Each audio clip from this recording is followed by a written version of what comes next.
అందరికీ నమస్కారం. ఇక కథలోకి వెళ్తే, ఇంత దుర్మార్గులేంటి వాళ్ళు? వాళ్ళింటి పిల్ల కదా! కన్న కూతుర్నేమీ చేయరులే అనుకున్నాను. కానీ చంపేశారా? తారా లేదన్న నిజం సూర్యకి తెలిస్తే తట్టుకోగలడా? అసలే తన పట్ల తప్పు చేశాను అని సూర్య బాధపడుతున్నాడు. లేదు, నేను వెంటనే కేరళ వెళ్ళాలి, విఠల్ని ఆపాలి అనుకుంటూ కన్నీళ్లు తుడుచుకుంటూ బయలుదేరింది. ఉదయాన్నే పూజ గది నుంచి వస్తూ విఠల్ని చూసి ఆశ్చర్యపోతూనే దగ్గరికి వచ్చారు సులోచన గారు. ఏంట్రా, చెప్పా పెట్టకుండా వచ్చావు? అంతా బానే ఉంది కదా? సూర్య ఎక్కడమ్మా? వాడలా బయటికి వెళ్ళాడు అని ఆవిడ చెబుతుండగానే నందిని రావడంతో ఈసారి మరింత ఆశ్చర్యపోతూ నందిని అంటూ పిలిచేసరికి విఠల్ వెనక్కి తిరిగాడు. ఏంటి, ఇద్దరూ కలిసే వచ్చారా? అవునమ్మా, చూడాలనిపించి వచ్చాం అంటూ ముందుకు వచ్చింది నందిని. సరే, లోపలికి రండి అంటూ ఇద్దరిని లోపలికి తీసుకువెళ్ళింది. ఇద్దరూ స్నానం చేసి రండి, టిఫిన్ రెడీ చేస్తాను. సరే అమ్మా. సులోచన గారు కిచెన్లోకి వెళ్ళటంతో విఠల్ చేయి పట్టుకొని పెరటి వైపు తీసుకెళ్ళింది నందిని. వదులు నందు, నా మాట వినరా? సూర్యకి విషయం తెలిస్తే తట్టుకోలేడు. అలా అని అబద్ధం చెప్పిన వాడిని మోసం చేయమంటావా? ఇక నా వల్ల కాదు నందు. తారా గురించి వాడికి తెలిసి తీరాలి. రేయ్, ఇప్పుడిప్పుడే వాడు తారా జ్ఞాపకాల నుంచి బయటపడుతున్నాడు. ఇలాంటి సమయంలో తారా చనిపోయిందని తెలిస్తే వాడేమైపోతాడో కాస్త ఆలోచించు. నందిని మాటలకి విఠల్ ఆలోచనలో పడ్డాడు. ప్లీజ్ రా, అసలు ఇదంతా నీ వల్లే నందు. అర్ధరాత్రి ఆడపిల్ల ఏ కష్టంలో ఇంటికొచ్చిందో అన్న ఆలోచన లేకుండా తన మనసు విరిచి పంపించేశావు. దాని ఫలితం చూసావా? పాపం తార. తప్పే, ఒప్పుకుంటాను. కానీ ఆ రోజు సూర్య ఆ పరిస్థితిలో ఉండటానికి కారణం తారే అన్న కోపంతో మాట్లాడాను. ఇలా జరుగుతుందని నాకు తెలీదురా. తెలీదని తప్పుకుంటే తప్పు ఒప్పైపోతుందా? విఠల్, సరే, నేనిప్పుడు చెప్పను. అలా అని ఎప్పటికీ చెప్పకుండా ఉండిపోతాననుకోకు. 4 రోజులాగి సూర్యకి నిజం చెప్పేస్తాను. ఇద్దరూ మాట్లాడుకుంటూ ఉండగానే సూర్య రావడంతో ఇద్దరూ అతని వైపు చూశారు. మీరేనా? ఏంట్రా సడన్ సర్ప్రైజ్? అంటే పని మీద వచ్చాం, నిన్ను చూసి వెళ్దామని. అయినా నిన్ను తార దగ్గరికి వెళ్ళమన్నాను కదా. సూర్య, వెళ్ళడం కుదరలేదు. ఇక్కడ నాకు కొంచెం పనుంది, అది అవ్వగానే వెళ్తాను. నందు, నువ్వెందుకు వచ్చావు? మీకోసమే అంటూ అమ్మని నిన్ను చూడాలనిపించింది, అందుకే విఠల్తో పాటు వచ్చాను. మంచి పనే చేశారు. ఇక్కడ చాలా బాగుంది నందు, ఫ్రెష్ అయ్యి అలా బయటికి వెళ్దాం. సరే అంటూ వేరువేరు గదుల్లోకి వెళ్ళారు ఇద్దరు. ఫోన్ రావడంతో సూర్య అక్కడే ఉండి మాట్లాడుతున్నాడు. కాసేపటికి ఇద్దరు రెడీ అయి రావడంతో టిఫిన్ చేసి ముగ్గురు సరదాగా బయటికి వెళ్ళారు. పైకి నవ్వుతున్నారే గాని నందిని విఠల్ లోపల మదన పడుతూనే ఉన్నారు. సూర్య వాళ్ళని గమనించి ఒక చోట కూర్చోబెట్టాడు. నువ్వు చెప్పింది నిజమే సూర్య, ఇక్కడ క్లైమేట్ చాలా బాగుంది. క్లైమేట్ బాగానే ఉంది, కానీ మీ మూడ్ సరిగ్గా లేనట్టుందే అని సూర్య అనుమానంగా అడిగేసరికి ఇద్దరూ తడబడుతూ అదేం లేదు సూర్య అని చెప్పడంతో ఏదో ఉంది, ఏమైంది? నా దగ్గర ఏమైనా దాస్తున్నారా అని అడిగాడు సూర్య. వాళ్ళు సమాధానం చెప్పకపోవడంతో సూర్యలో అనుమానం ఎక్కువై చెప్పండి అంటూ మళ్ళీ అడిగాడు. విఠల్ మాట్లాడబోతుంటే అడ్డుకుంది నందిని. అదేం లేదురా, జర్నీలో సరిగ్గా నిద్రలేదు, అందుకే. వాడేదో చెప్తున్నాడు కదా, నువ్వెందుకు ఆపుతున్నావు నందు? వాణ్ణి మాట్లాడిని అని సూర్య చెప్పేసరికి టెన్షన్ పడుతూ విఠల్ వైపు చూసింది నందిని. చెప్పరా, ఏంటి విషయం? సూర్య, అది అంటూ విఠల్ మాట్లాడేలోపే ఎవరో పరిగెత్తుతూ వచ్చి కాలికి రాయి తగిలి కింద పడిపోవడంతో ముగ్గురు అటువైపు చూశారు. అదే బురక అమ్మాయి. చేతికి తగిలిన దెబ్బ కూడా పట్టించుకోకుండా పైకి లేచి పరిగెడుతుంటే వెనక్కి చూశాడు సూర్య. నిన్న అతను చూసిన రౌడీలు తనని తరుముతూ కనిపించేసరికి వాళ్ళ వెంటే పరిగెత్తాడు. నందిని విఠల్ కంగారుగా సూర్య వెంటే వెళ్ళారు. సూర్య వచ్చేసరికి ఆ నలుగురు ఆ అమ్మాయిని బలవంతంగా లాక్కెళ్తూ తను గింజుకుంటుంటే కోపంగా తన చెంప మీద కొట్టారు. సూర్య కోపంగా వాళ్ళ మీదకి ఉరికి వాళ్ళని కొడుతూనే తనని అతని వైపు లాక్కున్నాడు. చూస్తుంటే తెలుగుడిలా ఉన్నావు. చూడు బాసు, ఇది నీకు సంబంధం లేని విషయం. తనని మాకు అప్పగించు. తనతో మీకు సంబంధం లేదుగా, మరి తన వెంటెందుకు పడ్డారు? అది నీకు అనవసరం. అయితే తను మీకు అవసరమే. మర్యాదగా వదిలేసిపోండి, లేదంటే చస్తారు. ఏంట్రా బెదిరిస్తున్నావా? అసలు మేమెవరమో తెలుసా అంటూ ఒకడు ముందుకు వచ్చి తన చేయి పట్టుకోబోతే తన చేతిని లాక్కముందే వాడి చేతిని వెనక్కి మెలిపెట్టాడు. వాడు అరుస్తుంటే మిగిలిన ముగ్గురు కోపంగా సూర్య మీదకి రాబోతూ ఆగిపోయారు. పాకెట్లో గన్ తీసి వాడి తలకి గురిపెట్టాడు సూర్య. ఒకే మాట, వెళ్తారా చస్తారా అని సూర్య అడిగేసరికి పదండ్రా అంటూ ముగ్గురు వెనుదిరిగేసరికి సూర్య ఆ నాలుగో వాణ్ణి కూడా వదిలేశాడు. వాళ్ళు వెళ్ళిపోతున్నారు కదా అని ఆ అమ్మాయి వైపు తిరిగాడు సూర్య. ఎవరండి మీరు? ఎందుకు వాళ్ళు మీ వెంట పడుతున్నారు? మీకేదైనా సమస్య ఉంటే చెప్పండి, నేను హెల్ప్ చేస్తాను. తను ఏడుస్తుంది కానీ ఏమీ చెప్పడం లేదు. సూర్య నందినికి సైగ చేయడంతో తన పక్కనే కూర్చుని ఓదార్చింది నందిని. ఏడవకండి, మీకేదైనా సమస్య ఉంటే చెప్పండి, మా సూర్య చూసుకుంటాడు అంటూ నందిని సర్ది చెప్తుండగా సూర్య అంటూ అరిచాడు విఠల్. అంతలోనే ఆ నలుగురు వెనక నుంచి సూర్య తల మీద కర్రతో కొట్టడంతో అక్కడే కూలబడిపోయాడు. సూర్య అంటూ దగ్గరికి వచ్చిన నందినిని విఠల్ని పక్కకి గెంటేసి సూర్య పాకెట్లో గన్ లాక్కుని ఆ అమ్మాయి చేయి పట్టుకుని లాక్కెళ్తున్నారు. వెంటనే తేరుకున్న సూర్య ఒక్కసారిగా పైకెగిరి వాడి గుండెల మీద తన్నేసరికి దూరంగా ఎగిరిపడ్డాడు. మిగిలిన ముగ్గురు సూర్యని చుట్టుముట్టడంతో వాళ్ళని కొడుతూ విఠల్ని ఆ అమ్మాయిని పక్కకి తీసుకువెళ్ళమని సైగ చేశాడు సూర్య. దాంతో విఠల్ తనని నందినిని పక్కకి తీసుకువెళ్ళాడు. కాసేపటికి తేరుకున్న నాలుగోవాడు కోపంగా సూర్య వైపు చూస్తూ అతని మనుషులు సూర్యని ఆపుతూ ఉండటంతో ఆ అమ్మాయి దగ్గరికి వచ్చి విఠల్ని నందినిని గన్తో బెదిరించి తనని లాక్కెళ్తున్నాడు. సూర్య ఆ ముగ్గురిని కొట్టి తన దగ్గరికి రాబోతుంటే గన్ గురిపెట్టాడు వాడు. సూర్య నవ్వుతూ ఒక్కొక్క అడుగు ముందుకు వేస్తుంటే వాడు ట్రిగ్గర్ నొక్కాడు. చాకచక్యంగా ఆ బుల్లెట్ నుంచి తప్పించుకొని వాడిని ఎగిరి తన్నడంతో వాడు దూరంగా ఎగిరిపడ్డాడు. ఆ అమ్మాయి పక్కకి దొర్లుతూ పడేసరికి మొహానికి ఉన్న ముసుగు తొలగిపోయింది.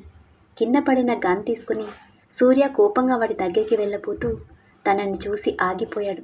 ఇటు నందిని విఠల్ ఆశ్చర్యంగా కళ్ళప్పగించి చూస్తున్నారు. పూజ ఒకేసారి ముగ్గురి నోటి నుంచి వచ్చిన పిలుపుకి తన ముసుగు తొలగిపోయిందని అర్థమై కంగారుగా వాళ్ళ వైపు చూసింది. ముగ్గురు తనని చూసి దగ్గరికి వచ్చేసరికి లేచి నిలబడింది పూజ. పూజని ఇంటికి తీసుకువచ్చి తన గాయానికి కట్టుకట్టి వాటర్ ఇచ్చింది నందిని. సులోచన గారు బంధువుల ఇంటికి వెళ్ళటంతో వాళ్ళకి కాస్త ఊరటనిచ్చింది. పూజ, నువ్వు ఇక్కడికి ఇలా వచ్చావు అని నందిని అడిగిన ప్రశ్నకి మౌనంగానే ఉంది తను. సూర్య ముందుకు వచ్చి తన ఎదురుగా నిలబడ్డాడు. తారా ఎలా ఉంది అని అడిగేసరికి తలెత్తి చురుగ్గా అతని కళ్ళలోకి చూసింది. ఆ కళ్ళల్లో బాధ, కోపం సూర్యకి అర్థమవుతూనే ఉంది. నందిని టెన్షన్గా చూస్తుంది. తారా ఎక్కడుంది పూజ? హో, నీకింకా నా చెల్లెలు గుర్తుందా? నీ పని పూర్తయింది కదా, దాంతోపాటు దాని పేరు కూడా మర్చిపోయి ఉంటావు అనుకున్నాను. తారా విషయంలో అతను చేసింది గుర్తు చేసుకుంటూ మౌనంగా తలదించుకున్నాడు సూర్య. నీ కోపం మా బాబాయ్ మీద కదా, మరి మధ్యలో నా చెల్లెలేం చేసింది? పుట్టింట్లో దొరకని ప్రేమని భర్త దగ్గర పొందాలని కలలు కనేది. తన కలలన్నీ నాశనం చేసి ఒక నాటకంతో దాని జీవితంలోకి వచ్చే అధికారం నీకెక్కడిది సూర్య? దాని అమాయకత్వాన్ని అడ్డుపెట్టుకొని దాని జీవితాన్ని నాశనం చేశావు. పూజ, సూర్య ఏదీ కావాలని చేయలేదు, అప్పటి పరిస్థితులు వేరు అని నందిని సర్ది చెప్పడంతో నందిని వైపు తిరిగింది పూజ. నువ్వు మాట్లాడకున్నందు, నీకు మాట్లాడే అర్హత కూడా లేదు. తప్పు జరిగింది నా వల్ల, కానీ మీరు శిక్షించింది నా చెల్లెల్ని. ఒకరి తప్పుకు మరొకరిని శిక్షించమని ఏ న్యాయస్థానం చెప్పింది? పూజ మాటలకి ఏం మాట్లాడాలో అర్థం కాక మౌనంగా ఉండిపోయారు. నిన్నిక్కడ చూడగానే ఎందుకు ఇలా చేశావని నిన్ను నిలదీయాలని నీ వెంట వచ్చాను, కానీ ఆ రౌడీలు నన్ను వెతుకుతుంటే పారిపోవాల్సి వచ్చింది. ఇప్పుడు నాకు నీ సమాధానం కావాలి సూర్య. ఎందుకు నా చెల్లెని జీవితంతో ఆడుకున్నావు? ఎంత గుడ్డిగా నమ్మింది నిన్ను. దాన్ని మోసం చేయడానికి నీకు మనసు ఎలా వచ్చింది? సమాధానం చెప్పు అంటూ సూర్య కాలర్ పట్టుకునేసరికి నందిని కంగారుగా ముందుకు వచ్చి పూజని వెనక్కి లాగింది. పూజ, ఏంటి ఆవేశం? వాడి గురించి నీకు తెలీదా? తెలుసు, కానీ నాకు తెలియని ఇంకో మనిషి ఉన్నాడని అర్థమైన తర్వాత కూడా మౌనంగా ఉండలేను కదా. పూజ, నందు నువ్వుండు, తనకి సమాధానం చెప్పాల్సింది నేను. పూజ, నేను చేసింది తప్పే, కానీ తారా మీద నా ప్రేమ అబద్ధం కాదు. ఇప్పుడు కూడా మోసం చేయాలనే చూస్తున్నావా? నీ మాటలు విని మళ్ళీ మోసపోవటానికి అది ప్రాణంతో లేదు సూర్య అని పూజ చెప్పేసరికి సూర్య షాక్ అయ్యాడు. ప్రాణం లేని దాని గాలిని కూడా మోసం చేయకు, అది మళ్ళీ ఆడజన్మ ఎత్తాలన్న ఆలోచన కూడా భయపడుతుంది. ఏం మాట్లాడుతున్నావు? తారాకేమైంది అంటూ తన భుజాలు పట్టుకున్నాడు. చచ్చిపోయింది కాదు, చంపేశారు. ప్రేమ పేరుతో ఒకడు, పగ కోసం ఒకడు, పరువు కోసం ఒకడు దాన్ని వేటాడి మరీ చంపేశారు. పూజ మాటలు వింటూనే అక్కడే కూలపడ్డాడు సూర్య. నందిని విఠల్ దగ్గరికి రాబోతుంటే వద్దని చేయి అడ్డుపెట్టాడు. ఆ క్షణం అతని గుండె బరువు కన్నీళ్ళని కూడా బయటకి రానియకుండా చేస్తుంటే తారని గుర్తు చేసుకుంటూ అలానే ఉండిపోయాడు. సూర్య ఏమైపోతాడో అన్న భయంతో నందిని భయంగా చూస్తుంది. కాసేపు నిశ్శబ్దం. తరువాత అసలేం జరిగింది అన్న సూర్య మాటలు ఆ ఇంట్లో ప్రతిధ్వనించేసరికి అందరూ తేరుకొని అతని వైపు చూశారు. పూజ, ఏం జరిగిందో చెప్పు అంటూ తన కళ్ళలోకి చూస్తూ స్థిరంగా అడిగేసరికి ఆ క్షణం అతని కళ్ళలో నిజాయితీ కట్టిపడేసింది తనని. ప్లీజ్, నా వల్ల తప్పు జరిగింది, కానీ తారా మీద నా ప్రేమ నిజం. తనకి పెళ్ళైపోయిందని దూరంగా ఉన్నానే కానీ పెళ్ళా? అసలు ఆ పెళ్ళెక్కడ జరిగింది? ఏంటి, పెళ్ళి జరగలేదా అంటూ విఠల్ నందిని వైపు చూశాడు. తలదించుకున్నారు వాళ్ళు. లేదు, నిన్ను నమ్మి నీతో కట్టించుకుంది కదా తాళి, అది తన మెడలో ఉండగా ఇంకో తాళిని ఎలా రాణిస్తుందనుకున్నావు? పీటల మీదే పెళ్లి నాపేసింది అని పూజ చెప్పడంతో సూర్య కోపంగా ఆ ఇద్దరి వైపు చూశాడు. తారా పెళ్లి జరిగిపోయిందని నాకెందుకు అబద్ధం చెప్పారు అని ఇద్దరి వైపు సూటిగా చూస్తూ అడిగేసరికి తలదించుకుంది నందిని. అంటే తను చనిపోయిన విషయం కూడా మీకు తెలుసా? మాట్లాడండి.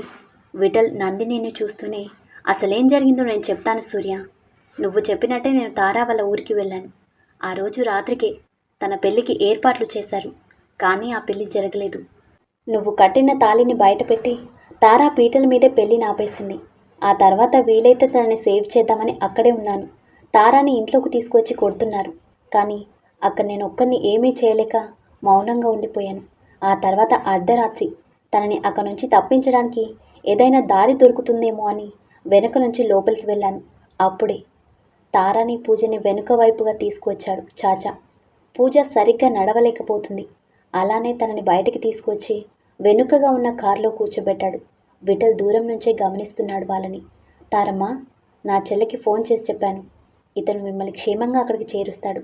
కొన్ని రోజులు అక్కడే ఉండండి. ఆ తర్వాత నేనే ఏదోలా మీ ఇద్దరిని వీళ్ళ కంటపడకుండా దూరంగా పంపించేస్తాను. సరేనా? జాగ్రత్తమ్మా.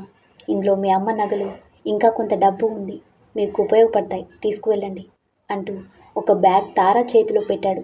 తారా ఏడుస్తూ ఆయన చేతుల్ని పట్టుకుంది. నీ రుణం తీర్చుకోలేం తాత. కన్నవాళ్ళు మట్టు పెట్టాలని చూస్తుంటే మాకు ఏం కానీ నువ్వు మాత్రం మాకు సహాయం చేస్తున్నావు. మీ ఇద్దరిని ఈ చేతులతో పెంచాను తల్లి. మీరు కష్టంలో ఉంటే వదిలేయలేకపోయాను. త్వరగా ఇక్కడి నుంచి వెళ్ళిపోండి అంటూ తారాని కారులో కూర్చోబెట్టి డ్రైవర్ని కార్ స్టార్ట్ చేయమని చెప్పడంతో ఆ కార్ అక్కడి నుంచి వెళ్ళిపోయింది. విఠల్ చెప్పేది వింటూ అతన్నే చూస్తున్నాడు సూర్య. ఆ తర్వాత నీకు విషయం చెప్దామని నేను సేఫ్ హౌస్కి వచ్చేసాను, కానీ నీ పరిస్థితి బాలేదు. కోమాలో ఉన్నావని నందు చెప్పింది. పోలీసుల గాలింపు ఎక్కువగా ఉండటంతో అక్కడి నుంచి నేను షిఫ్ట్ చేయడానికి కుదరక అక్కడే ఉండిపోయాం. నందినికి తారా పెళ్లి జరగలేదని చెప్దామనుకుంటే తను అసలు వినలేదు. తారా గురించి తన దగ్గర మాట్లాడొద్దని విసుక్కుంది. నీకేమవుతుందన్న టెన్షన్లో ఉందని నేను మౌనంగా ఉండిపోయాను. ఆ మరుసటి రోజు అర్ధరాత్రి తారా నిన్ను వెతుక్కుంటూ మన సేఫ్ హౌస్కి వచ్చింది అని విఠల్ చెప్పగానే ఏమన్నావు? తనొచ్చిందా అని అడిగాడు. అవును సూర్య, తారా నీ కోసం వచ్చింది, కానీ నందు అంటూ ఆగిపోయాడు. చెప్పు, ఆ తర్వాత ఏం జరిగింది? సూర్య ముందుగానే తారకి తమ సేఫ్ హౌస్ అడ్రస్ ఇచ్చాడు.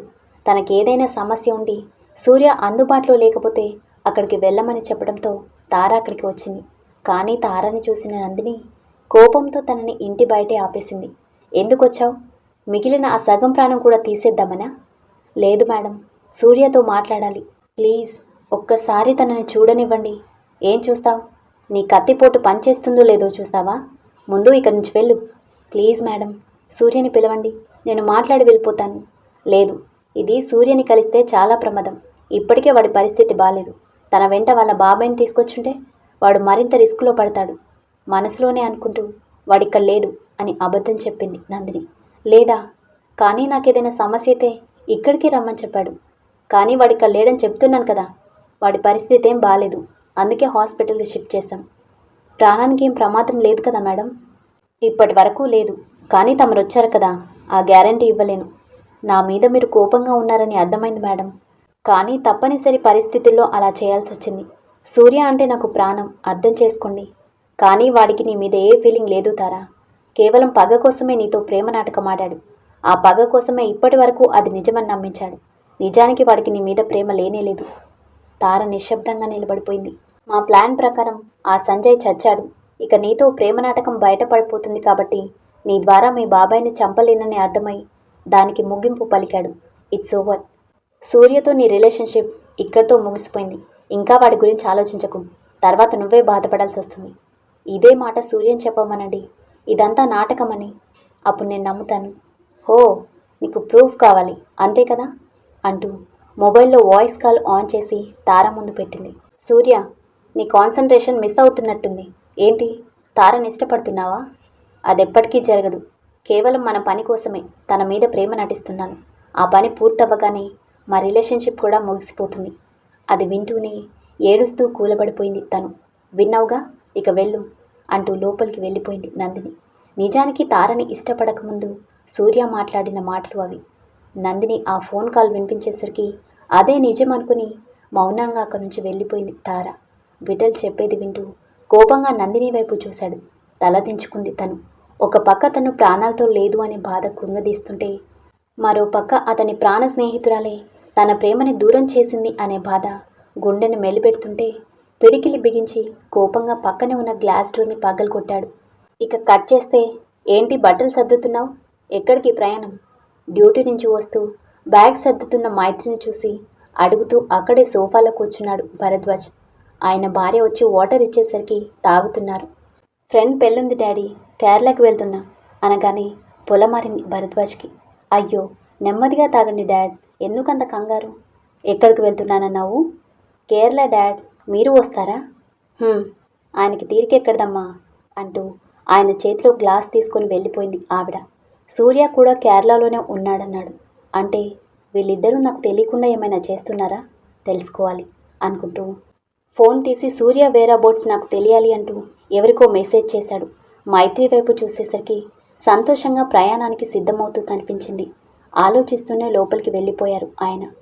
ఇక కట్ చేస్తే, ఒక పక్క తార ప్రాణాలతో లేదు అన్న నిజం అతన్ని కృంగదీస్తుంటే, మరో పక్క నందిని చేసిన పని అతన్ని నిలువునా దాహిస్తుంటే కోపంగా పిడికిలి బిగించి గ్లాస్ డోర్ మీద బలంగా కొట్టాడు.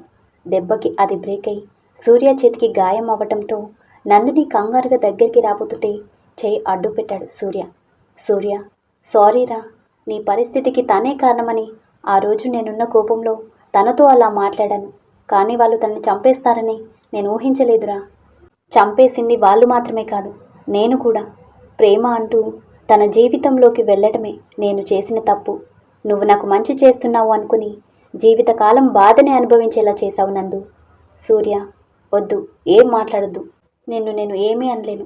కానీ నా ప్రాణం పోయే వరకు నీతో మాట్లాడను. ఇది నీకు వేస్తున్న శిక్ష కాదు, నాకు నేనే వేసుకుంటున్న శిక్ష. సూర్య, అవన్నీ తర్వాత బ్లడ్ పోతుంది చూడని. విఠల్, తన్నిక్కడి నుంచి తీసుకెళ్ళు అని సూర్య గట్టిగా అరిచేసరికి నందిని ఏడుస్తూ అక్కడే నిలబడింది. సూర్యకేమీ తెలియదని అర్థమైన పూజ ముందుకు వచ్చి సూర్యని కూర్చోబెట్టి అతని చేతికి గుచ్చుకున్న చిన్న చిన్న గాజు పెంకులను తీసి పడేసి క్లీన్ చేసి కట్టుకట్టింది. అతని వైపు చూసేసరికి కళ్ళల్లో బాధని బయటకి రానియకుండా కళ్ళలోనే ఆపేశాడని అర్థమవుతుంది తనకి. బాధగా అతని చేతిని పట్టుకుంది. సూర్య, సారీ పూజ, అక్కని చంపిన వాళ్ళని చంపాలని ఆలోచించానే కానీ దానివల్ల ఏ పాపం తెలియని తారా జీవితం బలవుతుందని నేను ఏమాత్రం ఊహించలేదు. నువ్వు చెప్పింది నిజమే, తన చావుకి నేనే కారణం. పూజ మౌనంగా అతన్నే చూస్తుంది. సూర్య తన వైపు చూస్తూ, అసలేం జరిగింది పూజ అని అడిగేసరికి అతని కళ్ళలోకి చూసింది. సూర్యని షూట్ చేసిన తర్వాత తారని తీసుకువెళ్ళి గదిలో పడేశాడు భరత్.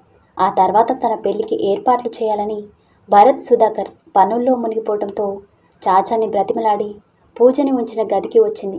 లైట్స్ ఆన్ చేసేసరికి పూజ నీరసంగా పక్కకి తిరిగి చూసింది. తార ఏడుస్తూ తన దగ్గరికి వచ్చి హత్తుకుంది. ఏంటక్క ఇదంతా? ప్రేమించిన వాడితో సంతోషంగా ఉన్నావు అనుకున్నాను, కానీ ఇక్కడ ఇలా అంటూ తను ఏడుస్తుంటే తల నిమిరింది పూజ. వీళ్ళ పంతం గురించి నాకు తెలుసు చిట్టి, అందుకే దూరంగా పారిపోదామనుకున్నాను. కానీ ఆయన ధరణి అక్క మీ వాళ్ళతో మాట్లాడి ఒప్పిస్తామంటూ నాతో పాటు వచ్చారు. వీళ్ళ పంతానికి దుర్మార్గానికి బలైపోయారు. తారా ఏడుస్తూ, కనీసం బావగారి గుర్తుగా ఆయన బిడ్డని కూడా నీకు మిగలనివ్వలేదు కదక్క, ఇంత దుర్మార్గమేంటి? నువ్వు అనుకుంటున్నట్టు ఆ బిడ్డకి తండ్రి నా సలీం కాదు చిట్టి, ఆయన ఒక్కసారి కూడా నన్ను తాకలేదు అని పూజ చెప్పేసరికి షాక్ అయింది తార. ఏమంటున్నావు అక్క? అవును, ఆయనది స్వచ్ఛమైన ప్రేమ. నా మీద ప్రేమ చూపించాడే గాని ఒక్కసారి కూడా నన్ను తాకలేదు. చాలా అపురూపంగా చూసుకునేవారు. మరి బాబాయ్ నీ ప్రెగ్నెన్సీ గురించి చెప్పాడు. "హ్మ్, వీళ్ళ మూర్ఖత్వం ఎంత ప్రమాదకరమో నాకు అప్పుడే అర్థమైంది చిట్టి. ఆయన నాతో పాటే మా కాలేజీలో లెక్చరర్గా పనిచేసేవారు. నేను ఆయన్ని ఇష్టపడుతున్నానని తెలిసినా కూడా మౌనంగానే ఉన్నారు. నేను ప్రపోజ్ చేసేసరికి తన గురించి మొత్తం చెప్పాడు. ఆ క్షణం ఇంకా ఎక్కువ ఇష్టం పెరిగింది ఆయన మీద. ఆ తర్వాత ఆశ్రమానికి తీసుకువెళ్లారు. అక్కడే తన స్నేహితులందరినీ పరిచయం చేశాడు. కొద్ది రోజుల్లోనే అందరూ చాలా క్లోజ్ అయిపోయారు. ఈలోపు బాబాయ్ సంజయ్తో నా పెళ్లి జరిపించాలని నాన్నతో మాట్లాడడం విన్నాను. నా మాట వినరా? నేనేం వినను. ముందు నన్ను ఇక్కడి నుంచి తీసుకువెళ్ళిపోండి. మా వాళ్ళకి తెలిసేలోపు మనం వాళ్ళకి అందనంత దూరంలో ఉండాలి. ప్లీజ్ సలీం, నీ భయం అర్థం చేసుకోగలను, కానీ ఇది కరెక్ట్ కాదురా. స్టూడెంట్స్కి మార్గదర్శకంగా నిలబడాల్సిన మనం ఇలా చేయటం తప్పు. ముందు మీ వాళ్ళతో మాట్లాడదాం. అంతకీ ఒప్పుకోకపోతే అప్పుడేం చేయాలో ఆలోచిద్దాం. అయ్యో, మీకెందుకు అర్థం కావడం లేదు? మా వాళ్ళకి విషయం తెలిసిందంటే ఆలోచించడానికి ఏం మిగలదు. ఇదంతా ఏం వద్దు, మనం వెళ్ళిపోదామండి. సరే ఉండు, అక్కతో ఒకసారి మాట్లాడి చెప్తాను అంటూ ఫోన్ తీసి ధరణికి కాల్ చేశాడు సలీం. తనకి విషయం చెప్పేసరికి ఆలోచనలో పడింది ధరణి. ఏం చేయమంటావు అక్క? తీసుకొచ్చేయమంటావా? తప్పురా, ఆడపిల్లంటే అందరికీ లోకువే. నువ్వు తనని తీసుకొచ్చేయటం సులభమే, కానీ ఆ తర్వాత ఆ ఫ్యామిలీ ఎన్ని స్ట్రగుల్స్ ఫేస్ చేయాలో తెలుసా? నీ వల్ల ఒక ఫ్యామిలీ అలా బాధపడటం కరెక్ట్ కాదు. నేను వచ్చి వాళ్ళతో మాట్లాడతాను. అప్పటి వరకు ఇద్దరూ కాస్త ప్రశాంతంగా ఉండండి. పూజ చాలా భయపడుతుందక్క. సరే, తనకు ఒకసారి ఫోన్ ఇవ్వు. సరే అంటూ పూజ చేతికి ఫోన్ ఇచ్చాడు. అక్క, నువ్వైనా చెప్పు నన్ను తీసుకొచ్చేయమని. పూజ, ఎందుకంత భయపడతావు? వెళ్ళిపోవడం పెద్ద కష్టం కాదు, కానీ నీ తర్వాత నీ చెల్లెల పరిస్థితి ఏంటో ఆలోచించావా? తను అసలే భయస్తురాలని చెప్పావు. ఆ తర్వాత పరిస్థితులన్నీ నీ చెల్లెలకి వ్యతిరేకంగా మారిపోతాయి. ఏ తప్పు చేయకుండానే తన్ని శిక్షిస్తావా? ధరణి మాటలకి మౌనంగా ఉండిపోయింది పూజ. భయపడకు, నేనొచ్చి మీ వాళ్ళతో మాట్లాడి ఒప్పిస్తాను, సరేనా? సరే అక్క అంటూ ఫోన్ సలీం చేతికిచ్చింది. సలీం, తను భయపడుతుంది, నువ్వు ధైర్యం చెప్పి పంపించు. నేను రేపు మార్నింగ్ ఫ్లైట్కే బయలుదేరి వస్తాను, సరేనా? ఓకే అక్క. సలీం, ఇంకో విషయం, సూర్యకి మాత్రం ఈ విషయం తెలియనివ్వద్దు. తెలిసిందంటే గన్ పట్టుకొని దిగుతాడు రంగంలోకి. అది ఇంకా కాంప్లికేట్ అవుతుంది. సరే అక్క, చెప్పను అంటూ ఫోన్ కట్ చేశాడు. ఆ తర్వాత పూజకి నచ్చచెప్పి ఇంటికి పంపించాడు. పూజ ఇంటికి చేరేసరికి ఇంట్లో ఎవరూ లేరు. వాళ్ళ నాన్న, బాబాయ్ తారం తీసుకుని బంధువుల ఇంట్లో పెళ్లికి వెళ్ళారు. చాచా ఒక్కడే ఇంట్లో ఉన్నాడు. పూజ రాగానే కోపంగా దగ్గరికి వచ్చి తనని లోపలికి తీసుకువెళ్ళి డోర్ దగ్గరికి వేశాడు. పూజమ్మ, ఏం చేస్తున్నావు అర్థమవుతుందా నీకు? ఏమైంది తాత? నాకంతా తెలుసు. నువ్వు నీతో పాటు పనిచేసే అబ్బాయితో ప్రేమలో పడ్డావని తెలుసు. కానీ వద్దమ్మా, ఇదంతా మీ వాళ్ళకి తెలిస్తే చంపేస్తారు. ఆయనంటే నాకు ప్రాణం తాత. ఆయన లేకుండా బ్రతకలేను. రేపొచ్చి నాన్నతో బాబాయ్తో మాట్లాడతానని చెప్పారు. ఏంటి, నీకేమైనా పిచ్చి పట్టిందా? మన వాళ్ళ గురించి తెలిసి కూడా అలా ఎలా చేసావు పూజమ్మ? వాళ్ళు ఇక్కడికి వస్తే చాలా ప్రమాదం. నిజం బయటికి వెళ్ళకూడదని ఇంట్లోనే పాతి పెట్టేశారు. అర్థమవుతుందా నీకు? తాత చూడు, అంతగా అతన్ని వదిలి ఉండలేవు అనుకుంటే నా మాట విని మీ వాళ్ళకి తెలిసే రూపాయి దూరంగా పారిపోండి. లేదు అని మీ పెళ్ళికి వాళ్ళని ఒప్పించాలని చూశారంటే మాత్రం చాలా ప్రమాదం. పోనీ బాబాయ్తో చెప్తే? ఆయన పోలీస్ కమిషనర్ కదా, నాన్నని ఒప్పిస్తారు కదా. మీ నాన్నకంటే మీ బాబాయే ప్రమాదం పూజమ్మ. చిన్నపిల్లవి, నీకు అవన్నీ అర్థం కావు. చిన్నప్పటి నుంచి వాళ్ళని చూస్తున్నాను. నాకంటే వాళ్ళ గురించి ఇంకెవరికి బాగా తెలీదు. నా మాట విని పారిపోండి, లేదా అతన్ని మర్చిపోయి మీ బాబాయ్ చూసిన వాడిని పెళ్లి చేసుకో. చచ్చినా ఆ సంజయ్ని నేను పెళ్లి చేసుకుని తాత. వాడంత విధవ ప్రపంచంలోనే ఎవడూ ఉండడు. అయితే పారిపో. నీ మంచి కోరి చెప్తున్నాను పూజమ్మ. ఆ అబ్బాయిని వీళ్ళ కంటపడనివ్వకు. మీరెక్కడున్న విషయం కూడా తెలియకూడదు, అర్థమవుతుందా? చాచా మాటలు తనలో మరింత భయాన్ని కలిగిస్తుంటే ఆ క్షణం తను పుట్టి పెరిగిన ఆ ఇల్లు ఒక నరక కూపంలా కనిపిస్తుంటే ఒక్క క్షణం కూడా అక్కడ ఉండలేకపోయింది. అటు నుంచి అటే వెళ్ళిపోయింది పూజ. స్టోరీ నచ్చితే లైక్ చేయండి, కమెంట్ చేయండి, ఇంకా సబ్స్క్రైబ్ చేసుకోండి. Thank you. మళ్ళీ కలుద్దాం.